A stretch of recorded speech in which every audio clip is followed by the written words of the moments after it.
1857च्या स्वातंत्र्य संग्रामातील पहिले आदिवासी क्रांतीवीर शमशेर सिंग पारधी यांच्या प्रेरणेतून ही महायात्रा निघाली आहे. बरोबर. आणि या यात्रेच्या माध्यमातून शिक्षणाची आणि अधिकारांची जाणीव तळागाळात पोहोचवण्याचा एक मोठा प्रयत्न होतोय. नागपूरच्या यशानंतर ही यात्रा आता वर्धा जिल्ह्यात पोहोचलीये. हो, 12 फेब्रुवारी 2026ला मुक्तीनगर पिपरी इथून या रथाला हिरवी झेंडी दाखवण्यात आली आणि तिथून पुढे ती 58 पेक्षा अधिक पारधी बेड्यांवरून जाणार आहे. आता इथे बेडा म्हणजे काय हे समजून घेणं गरजेचं आहे. बेडा म्हणजे गावाबाहेर असलेली यांची उपेक्षित वस्ती. ही यात्रा 1 मार्चला हिवरा येथे विसावेल. नक्कीच. आणि आदिवासी विकास विभाग नागपूरच्या अपर आयुक्त मा आयुषी सिंग तसंच वर्धा प्रकल्प अधिकारी गीतांजली निकम यांच्या मार्गदर्शनाखाली हा संपूर्ण उपक्रम उभा राहिला. या उपक्रमाचे 4 खूप स्पष्ट स्तंभ आहेत. शिक्षण, जागरूकता, हक्क आणि सन्मान. म्हणजे नुसतं शाळेत नाव नोंदवणं नाही. अगदी नाही. प्रत्येक मुला-मुलीला प्रत्यक्ष शाळेच्या उंबरठ्यापर्यंत नेणं हे पहिलं उद्दिष्ट आहे. दुसरं म्हणजे बालविवाहासारख्या अनिष्ट प्रथा थांबवण्यासाठी जागरूकता निर्माण करणं. आणि हक्क म्हणजे काय, तर सरकारी योजनांची माहिती घराघरात पोहोचवणं. हो, आणि सगळ्यात महत्वाचं म्हणजे सन्मान. तो जो अपराधीपणाचा ठप्पा आहे ना, तो कायमचा पुसून टाकणे, जेणेकरून हा समाज स्वाभिमानाने जगू शकेल. पण हे सगळं प्रत्यक्षात आणतानाचे जे अनुभव समोर आलेत ते खरंच खूप धक्कादायक आहेत. म्हणजे यात्रेदरम्यान हिंगणघाट मधल्या सेलू कोल्ली बेडा इथे जो प्रसंग घडला तो विचार करायला लावणार आहे. हो, तिथे पोहोचायला गुगल मॅपवर रस्ताही सापडत नव्हता. उपविभागीय अधिकारी आकाश अवतारे तिथे चक्क 2 किलोमीटर पायपीट करत पोहोचले. बापरे, म्हणजे स्वातंत्र्यानंतर पहिल्यांदाच तिथे प्रशासनाचं पाऊल पडलं होतं. आणि तिथल्या शेकापूर वाई बेड्यात गेल्या 20 वर्षांपासून बंद असलेली शाळा जेव्हा समोर आली तेव्हा व्यवस्थेच्या डोळ्यात अक्षरशः झणझणीत अंजन पडलं. आणि तिथे जे व्यापक सर्वेक्षण झालं त्याची आकडेवारी तर खूपच विदारक आहे. हो, मी ते आकडे पाहत होते. 90% कुटुंबांकडे जमिनीचे पट्टे नाहीत किंवा साधं शौचालयही नाही. आणि 70% लोकांकडे आधार कार्ड किंवा रेशन कार्ड सारखी मूलभूत ओळखपत्रेही नाहीत. विचार करा, ओळखच नसेल तर सरकारी योजनांचा लाभ कसा मिळणार? अगदी खरंय. आणि बालविवाहाचं प्रमाण आजही 75%हून अधिक आहे. दुसऱ्या लोकांना नाही, कारण की सर्व लोक विचार करतात शिक्षणाचा. पारधी समाज हा विचार करत नाही, लग्नाचाच विचार करते. माझी मुलगी 14 वर्षाची झाली का मला लग्न करायला हवं. माझा मुलगा 18 वर्षाचा 15 वर्षाचा झाला का मला लग्न करायचं आहे. मला नातू पाहिजे, आई वडील मला नातू पाहिजे, मी मरायच्या पहिले माझी इच्छा पूर्ण व्हायला पाहिजे. ही असली कसली इच्छा जे आपल्या मुलाबाळांना त्रास देत आहे. त्यांच्यावर छोट्या वयात अल्प वयात तुम्ही त्याच्यावर जिम्मेदारी देऊन टाकत आहे. जिथे त्याचं खेळाचं वय आहे तिथे जिम्मेदारी बायको कशी पोसायची, लेकरं कसे पोसायचे, ह्या डोक्यात घेऊन ते एकदम डिप्रेशन मध्ये चालले जातात. कधी कधी तर खूप जास्ती अति होऊन जातात. पण आता मला असं वाटते की हे सर्व इथेच थांबवा. बस, खूप झालं, इथेच थांबवा. आता तरी असं नका करू. मला वाटत होतं की माझ्या आयुष्यामध्ये मी काहीतरी बनायला हवी होती. माझे पप्पा 15 वर्ष सरपंच होते. माझी मम्मी अनपढ होती. माझ्या मम्मीनी माझं लग्न करून दिलं. मी शिकत असताना 9व्या वर्गात होती. मी शिकत असताना तिने लग्न करून दिलं. माझ्या स्वप्नाचा नाश केला. सर्वात धक्कादायक बाब म्हणजे मुलांसोबत होणारा जातीय भेदभाव. काही अहवालांनुसार शिक्षक स्वतः आराम करतात आणि कंत्राटदाराकडून शाळा शिकवून घेतात. आमच्या गावातील जे शाळा आहे ना तिथले शिक्षक लंबे पाय करून याच्यावर खुर्चीवर बसत असते. त्यांना चांगलं शिक्षण नसते घेतात. हे ऐकल्यावर खरंच खूप वाईट वाटतं. पण एवढ्या अंधारातही आशेचा किरण आहे. प्रतीक्षा चव्हाणचं उदाहरण बघा. ती पहिली पारधी इंजिनिअरिंग विद्यार्थिनी ठरली आहे. हो, नक्कीच. आणि या यात्रेदरम्यान बबन गोरामाण यांचा एक संदेश खूप व्हायरल झाला. ते म्हणाले की आम्ही शस्त्राकडून शास्त्राकडे निघालो आहोत. हा संविधानाने दिलेल्या अधिकारांचा लढा आहे. आणि प्रशासनानेही आता याची दखल घेतलीये. वर्ध्याच्या अधिकाऱ्यांनी विशेष राजस्व अभियान राबवण्याचं आश्वासन दिले. बरोबर. अनेकांकडे जातीचे दाखले नाहीये, कुणाकडे आपल्याकडे घरासाठी तो पट्टे नाहीये. बाकीच्या सगळ्या योजनांचा लाभ देण्यासाठी आम्ही आपला कटिबद्ध आहोत. आपल्या येणाऱ्या 15 दिवसामध्ये आपल्या इथं एक शिबिर आयोजित करू. त्या शिबिरामध्ये त्यामुळे ज्यांना कुणाला राशन मिळत नाही, मॅडम पूर्ण यादी करणार, त्या नावासमोर लिहून काढू की कुणाला जातीचा दाखला नाही, कुणाला उत्पन्न दाखला नाही, कुणाला राशन काढणं नाही. तर पहिलं जे आहे प्राधान्य गटाचं ते चालू करू आपण, राशन चालू करू. ह्या 2-3 गोष्टी आपण लगेचच सुरू करू. ज्यांचं कुणाचं वोटिंग कार्ड नाहीये, मतदार यादीमध्ये नावं नसतील, त्यांनी सुद्धा ऑनलाईन 15 दिवसात होणाऱ्या गोष्टी त्या पहिल्या मी करून देतो. बाकी पुढचे काय करू की एक चांगला कॅम्प इथंच घेऊ, इथं म्हणजे शासन तुमच्या दारी जाणार, तुम्हाला काय कुठं जायची गरज नाहीये. तो एक लवकरात लवकर कॅम्प हे करू. आणि तिकडे फक्त 4च आहेत ना, 4 घर आहेत ना, हा 4 कुटुंब आहेत. मग त्याचा सर्वे मी ग्रामसेवक आणि तलाठी यांच्या मार्फत काय काय आहे ते घरी जाऊन ते बघतील. कॅम्प आपण इथं ठेवू, म्हणजे ते दोन्ही वगैरे मिळत नाहीये वगैरे ही समस्या वगैरे आहे ना, तर त्या अनुषंगाने ज्या ज्या समस्या आहेत, जसं की मतदान कार्ड कोणाचं नसं, रेशन मिळत नाही, परत विधवा ज्या आहेत त्यांना पेन्शनची योजना वगैरे मिळत नाही, तर त्या अनुषंगाने पण नेक्स्ट वीकला मी एक कॅम्प इथं आयोजित करतो. त्या अनुषंगाने सर्वांना विनंती आहे की जे जे आवश्यक डॉक्युमेंट वगैरे असतील ते त्या आमचे तलाठी, ग्रामसेवक, कोतवाल वगैरे येतील, त्यांना तुम्ही सबमिट करा. त्या अनुषंगाने तुम्हाला जे पात्र आहे त्यांना तत्काळ लाभ देता येईल. अभियानांतर्गत कागदपत्रांची प्रक्रिया त्यांच्या दारात नेली जाईल, जमिनीचे प्रश्न सुटतील आणि प्रत्येक मूल शाळेत पोहोचेल यासाठी प्रयत्न केले जातील. म्हणजे थोडक्यात सांगायचं तर ही केवळ एक यात्रा राहिलेली नाहीये. पढेगा पारधी समाज, बढेगा पारधी समाज हा विचार खऱ्या अर्थाने रुजतोय.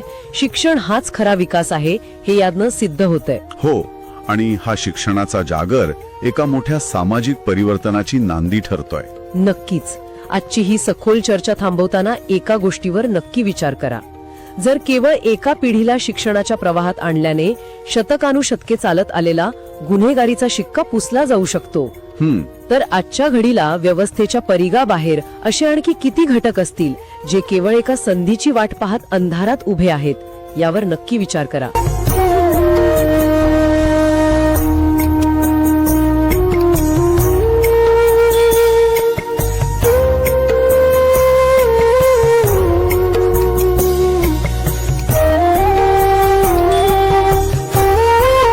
खरंच हे दृश्य बघून मन दुखतं.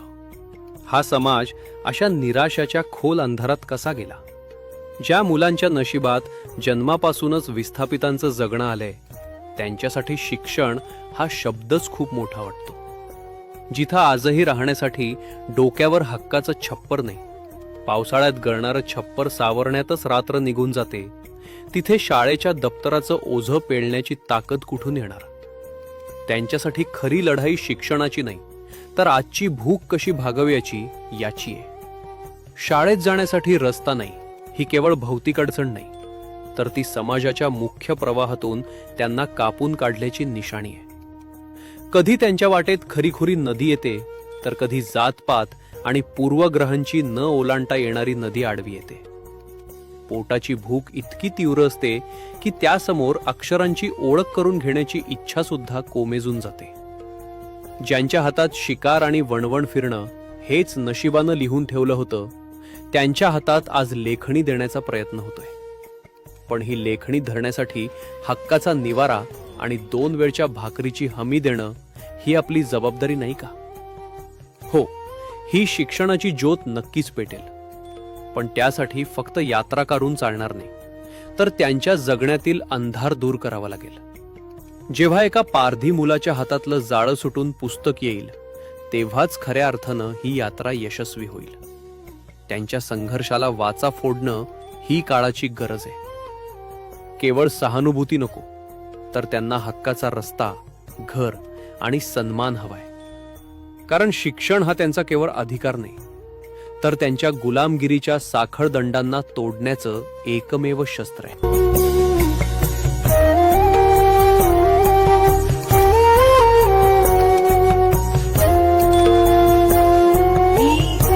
निकम प्रकल्प अधिकारी वर्धा, आणि कदाचित तुमच्या लोकांना ही अजून माहिती नसावी की आपल्यासाठी प्रकल्प कार्यालय आदिवासी विकास विभाग हे काम करतं, आणि ही तुम्हाला माहिती मिळावी म्हणून आपण ही शिक्षण जागर यात्रा सुरू केली आहे. आता आपण सर्व लोकांनी जी इथे चर्चा केली की आपल्याला गावात रस्ते पाहिजे, वीज पाहिजे, पाणी पाहिजे, शिक्षण पाहिजे, कागदपत्र ज्यांच्याकडे नाहीये, आधार कार्ड नाहीये, कास्ट सर्टिफिकेट नाहीये, या सर्व गोष्टी आपल्या सगळ्यांना पाहिजे आहे, पण हे मिळण्याचे ठिकाण किंवा हे कुठून मिळते, कसं मिळते, आणि त्यासाठी सगळ्यात आवश्यक म्हणजे शिक्षण.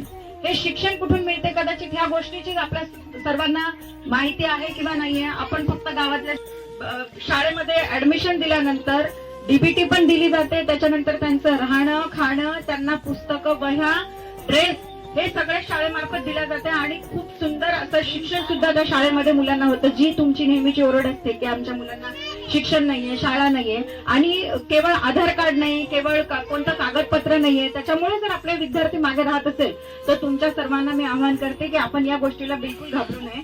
आपण सगळ्यांनी आमच्या आदिवासी आश्रमशाळांमध्ये ऍडमिशन घ्यावी. तिथे तुमच्या आधार कार्ड पासून सर्व कागदपत्रे तयार करण्याची जबाबदारी आम्ही घेतो. एसडीओ साहेबांमार्फत जसं सरांनी सांगितलं की आपण आता फार लवकर एक कॅम्प आयोजित करू, तर तो कॅम्प कसा आयोजित करायची ती जबाबदारी माझी. माझं नाव गीतांजली निकम. लक्षात ठेवा, प्रकल्प अधिकारी वजा. काहीही अडचण असेल तर मी तुमच्यासाठी खंबीरपणे उभी आहे. आणि आपल्या बेड्यावर जे तुम्ही म्हटले की रस्ते नाही, आपण ते आता बिलकुल सरपंच साहेबांना सांगू की या रस्त्याचे प्रस्ताव आमच्याकडे पाठवावे, जेणेकरून हा रस्ता सुद्धा आपल्याला लवकरात लवकर तयार करून देण्यात येईल. आणि बाकी पण ज्या काही अडचणी आहेत, पण मला सगळ्यांना कळकळीची विनंती हीच करावीशी वाटते की आपल्या मुलांना सर्वात प्रथम शाळेमध्ये पाठवा. शाळा जर तुम्ही शिकलात, जसं हे जे तुमचं, आणि सगळ्या आया बाया मातांना मला एक नम्र विनंती आहे, जसं आज आम्ही इथे स्टेजवर बसलोय तशा उद्या तुमच्या पोरीबाळी इथं बसल्या पाहिजे. त्यासाठी बालविवाह नाही, लग्न लवकर करायचं नाही, शाळा शिकवायची. शाळा शिकवायला काहीही खर्च येत नाही. आदिवासी आश्रम शाळामध्ये एकदम मोफत शिक्षण आणि त्याच्यानंतर रोजगार मिळेपर्यंतची हमी सुद्धा आदिवासी विकास विभाग देते. हा विभाग आपल्या सर्वांसाठी अतिशय कटिबद्ध आहे आणि केवळ यासाठी मी हा शिक्षण जागर उपक्रम राबवते आहे की तुमच्यापर्यंत आम्हाला पोहोचता यावं आणि आमच्यापर्यंत तुम्हाला पोहोचता यावं. तर आपल्या सर्वांना हीच एक विनंती आहे की आता जसं म्हटलं की आम्ही काय कामं करतो किंवा आम्हाला कामं कोण देतं, मग आम्ही भीक मागायला जातो, तर भीक मागण्याची बिलकुल गरज नाहीये. आपल्याला स्वाभिमानाने जगायचं आहे आणि त्या स्वाभिमानासाठी आदिवासी विकास विभाग निरनिराळ्या योजना तुमच्यासाठी राबवते. तुमच्यासाठी पारधी पॅकेज म्हणून एक मोठा उपक्रम असतो, त्याच्या अंतर्गत आपण विविध व्यवसायांसाठी लाभ देतो लाभार्थ्यांना. पण तुम्ही आमच्यापर्यंत पोहोचू शकत नाही, म्हणून आज आम्ही तुमच्यापर्यंत तुमच्या दारी आलेलो आहे की तुम्हाला माहिती मिळावी की आपल्या विभागाकडून अशा बऱ्याच योजना राबवल्या जातात ज्याच्यात तुम्हाला रोजगार उपलब्ध किंवा रोजगार चालू करण्यासाठी सुद्धा निधी उपलब्ध करून दिला जातो. तर आया शिक्षणपेक्षा मोठी कुठलीही आपल्याकडे यंत्रणा नाही. जर आपण शिकलो तर आपण अन्यायाच्या विरुद्ध आवाज उठवू शकतो.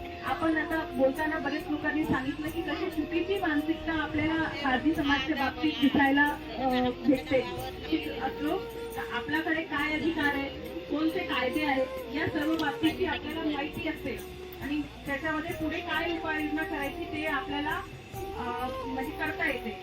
आणि फक्त लोकांना माहिती पडावी यासाठी मी थोडक्यात सांगते की आदिवासी विकास विभाग तुम्हाला मुलांनी पहिलीपासून तर त्यांचे ग्रॅज्युएशन पोस्ट ग्रॅज्युएशन पर्यंत शिक्षणाची व्यवस्था आदिवासी विकास विभागाने केलेली आहे. आपल्याला सर्वांना कल्पना आहे की विभागाच्या मार्फतीने पूर्णपणे फ्री अशी आश्रमशाळा चालवल्या जातात. आश्रमशाळेमध्ये आपले या पाड्याचे काही मुलं ऑलरेडी शिकत आहेत. या व्यतिरिक्त चर्चा झाल्याप्रमाणे जे 6 वर्षापर्यंतचे मुलं आहेत त्यांच्यासाठी काही दिवसात आता आपण बाल संस्कार केंद्र चालू करणार आहोत. कारण जे 6 वर्षापर्यंतचे मुलं आहेत त्यांना अंगणवाडी किंवा कुठे असेल तरी बाल संस्कार केंद्रामध्ये जाऊन प्राथमिक शिक्षण घेणं हा खूप त्यांच्या आरोग्य आणि मानसिक विकासासाठी गरजेचा असते. याचबरोबर 12वी नंतर कॉलेजमध्ये शिक्षणासाठी विभाग मार्फत वसतिगृह चालवल्या जातात. त्या वसतिगृहामध्ये मुलांना परदेशमध्ये शिकण्यासाठी आदिवासी विकास विभागची सद्यस्थितीला विभाग मार्फत निधी पुरवला जातो. जर तुम्ही त्या पद्धतीची हालचाल होत त्याची जास्तीत जास्त माहिती तुम्ही सर्वांनी घेणं गरजेचं आहे. म्हणजे तुम्हाला मुलांची शिक्षणात येणारी जी आर्थिक अडचण आहे ते येणार नाही. आणि त्याचबरोबर विभागाची बरेच काही योजना आहेत ज्याच्यात आर्थिक पद्धतीने महिलांना सक्षम करण्यासाठी हा 12 महिलांचा बचत गट असले तर अगदी 7.5 लाख पर्यंत तुम्हाला अनुदान आहे, ज्याच्यातून तुम्ही वेगवेगळे व्यवसाय करू शकता. 7.5 लाख त्यांना आपण अनुदान